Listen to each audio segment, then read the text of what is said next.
Welcome to astrologymission.com। आप जान लें कलयुग से लेके अभी तक के राज करने वाले शासक।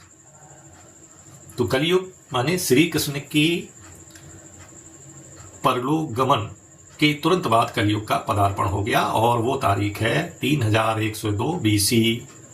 3102 बीसी से कलयुग प्रारंभ हो गया और इसका जो राजा था वो था बृहदित।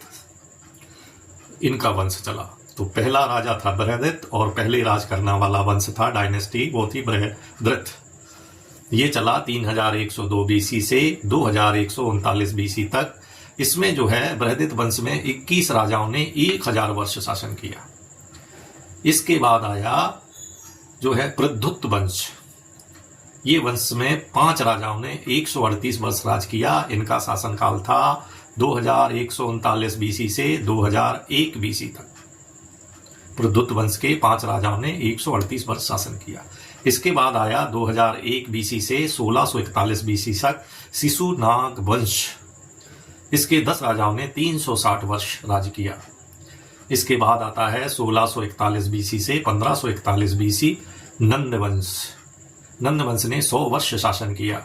इसके बाद आता है मौर्य वंश।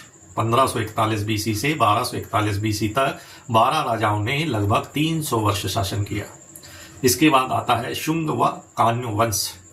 1241 बीसी से 784 बीसी तक 10 राजाओं ने 457 वर्ष लगभग राज किया। इसके बाद आता है 784 बीसी से 328 बीसी तक आंध्र वंश ने राज किया। इसके 22 राजाओं ने 456 वर्ष राज किया। इसके बाद आता है विक्रमादित्य वाला एरा। उसमें है 83 बीसी से 15 एडी तक विक्रमादित्य ने राज किया। अकेले एक ही राजा ने राज किया। 98 वर्ष लगभग 100 वर्ष।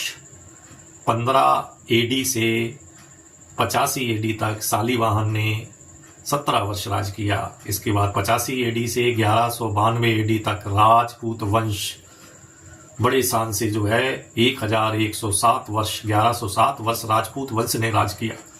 बहुत ही बड़ी बात है। कलयुग के प्रारंभिक राजा बृहदित वंश ने 21 राजाओं ने 1000 वर्ष राज किया और इसी तरह अभी अंत में जो है मुगलों के पहले जो है राजपूत वंश ने भी 1107 वर्ष राज किया।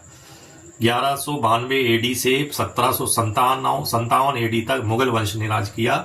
565 वर्ष। इसके बाद हमारा देश जो है ब्रिटिश शासन के अधीन हो गया। 1757 से लेके 1947 तक 190 वर्ष हमारा जो देश है वो ब्रिटिश शासन के अधीन रहा। 1947 में देश स्वतंत्र हुआ और अभी चल रहा है 2025। लगभग 78 वर्ष से हमारा स्वतंत्र भारत है। ये हमारा कलयुग के आरंभ से लेके अभी तक हमारे देश में राज करने वाले राजा या उनका वंश बताया गया है। नमस्कार।